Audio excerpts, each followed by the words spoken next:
देखिए, ये इस समय पार्टी द्वारा लगातार 5 अगस्त से लेकर के 5 अक्टूबर तक का हम लोगों ने एक समय रखा हुआ है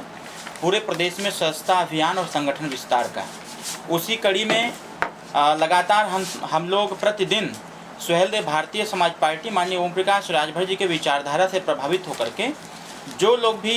सताए गए लोग हैं, पिछड़े गए लोग हैं, अधिकार से वंचित लोग हैं, ऐसे लोग माननीय नेताजी के साथ कंधे से कंधा मिलाकर के चलने के लिए कटिबद्ध और तैयार भी हो रहे हैं। जिस कड़ी में आज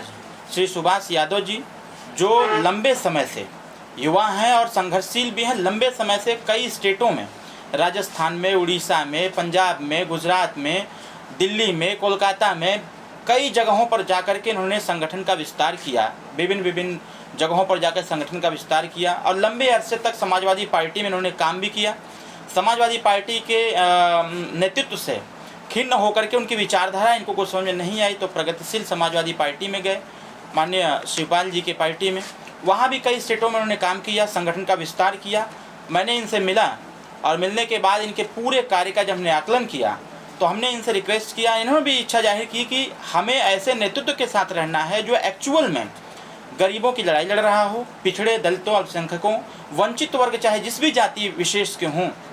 उनकी लड़ाई लड़ रहा है, उनके साथ हमें चलने की आवश्यकता है। हमने सहमति भी दिया इनको और आज स्वच्छता अभियान में इस स्वच्छता अभियान में आज के श्री धर्मेंद्र सिंह जी जो आपके सहयोगी हैं, विपिन शर्मा जी, अनूप कनौजिया जी, रोहित कनौजिया जी, शुभम पाल जी, संतोष मिश्रा जी, विनोद बाला जी, रेखा जी, मीना जोशी जी, दीपक कनौजिया जी, अमित तिवारी जी, अमरेश द्विवेदी जी, छोटेलाल तिवारी जी, अभी बहुत सारे ऐसे लिस्ट हैं जिनके हमारे सुभाष भाई के साथ आज जो ज्वाइन करेंगे पार्टी को और ये अपने बारे में बेहतर बता सकते हैं कि ये आज सुहेलदेव भारतीय समाज पार्टी क्यों ज्वाइन कर रहे हैं, पीछे कहाँ कार्य किए, किन किन पार्टियों में रह करके कितनी सेवा किए, वहाँ और यहाँ में क्या अंतर है, ओम प्रकाश राजभर अन्य नेताओं में क्या अंतर है, ये सुभाष जी बखूबी बता सकते हैं। क्योंकि सुभाष जी हमको लगता है कि लगातार टीवी डिबेटों में भी आते रहे हैं। हमारे दल के प्रवक्ता, मुख्य प्रवक्ता अरुण जी बैठे हुए हैं, पीयूष जी हैं, इनके साथ भी डिबेट हुआ है। लगातार इन्होंने भी अपना पक्ष रखा, हमारे प्रवक्ता ने अपना पक्ष रखा है। तो मैं बेहतर समझ सकता हूँ कि सुभाष जी ही अपने बारे में बेहतर बता सकते हैं कि हमारी पार्टी क्यों ज्वाइन कर रहे हैं, अन्य जगहों पर कितनी मेहनत की है, हमारे विचारधारा में अन्य पार्टियों की विचारधारा में कितनी अंतर है, ये बखूबी आप बताएं। मैं तहे दिल से धन्यवाद अदा करता हूँ, आभार व्यक्त करता हूँ कि मुझे आज इन्होंने अपने परिवार का हिस्सा बनाया। खुशी भी हो रही है और अपार हर्ष महसूस हो रहा है।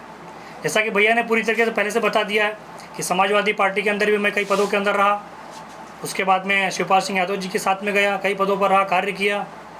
लेकिन कहीं ना कहीं एक चीज़ आड़े आती है, नेतृत्व की कमी। उत्तर प्रदेश ही नहीं, पूरे भारतवर्ष के अंदर अगर देखा जाए तो पिछड़ों की, अक़लियत की, दबे कुचले लोगों की, माइनॉरिटी की अगर कोई आवाज़ उठाता है तो मर्द मुजाहिद शेर की धार अगर कोई करता है तो माननीय ओम प्रकाश राजभर जी हैं।